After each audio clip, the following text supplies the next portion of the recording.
with its mix of old and new buildings, some made with wood, some with brick, and a few made with stones hauled years ago from nearby fields, was a complex delight every time I remembered to look around.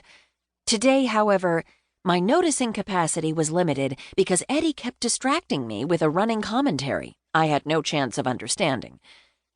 After we reached the library, he murred as I ran through the pre-flight bookmobile checks.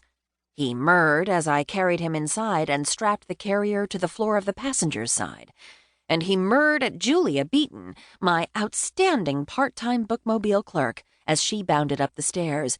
"And a good murr to you too, Mr. Eduardo," she sang out. I squinted at her.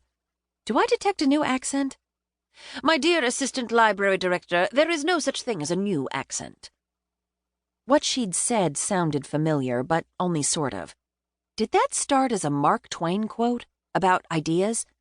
Ideas, accents. She waved a suddenly languid hand. What's the difference? I grinned. It was going to be one of those days in which the only thing to expect was the unexpected. Julia was in her mid-60s and had spent years on stage in New York swooping up suitcases full of awards. When the roles started to dry up, she convinced her husband to move back to her hometown of Chilson, where she grew increasingly bored until my Aunt Frances mentioned that I was looking for part-time help. 5 minutes after we'd met, I made up my mind to hire her. This decision was confirmed her first day on the job when she started to talk to Eddie just like I did, pretending that he understood every word. This was important because Eddie was a fixture not only in my life, but also on the bookmobile.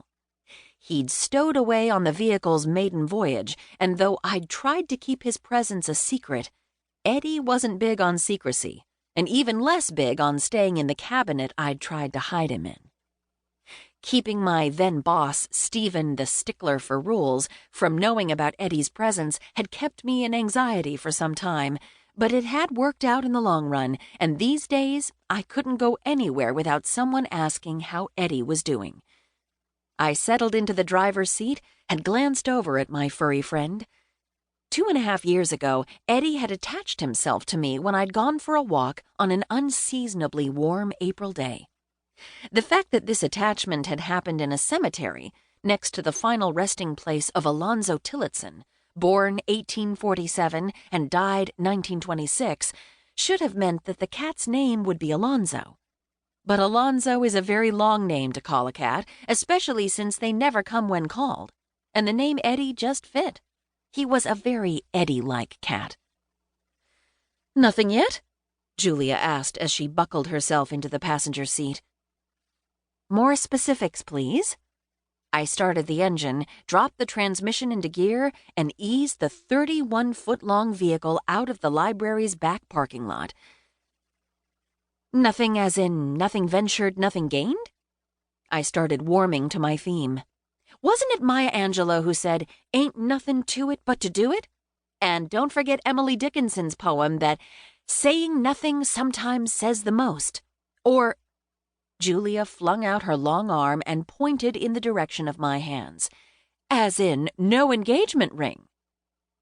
I looked at my naked finger. "Oh, that." "Yes, that." Fun fact. When a Broadway actress wants her tone to be sarcastic, the sarcasm is so thick it's almost visible. "How long ago did he propose?" She tisked at me. "Without a ring, can you trust the man?" I thought for a moment, then gave a heavy sigh. That's a good question.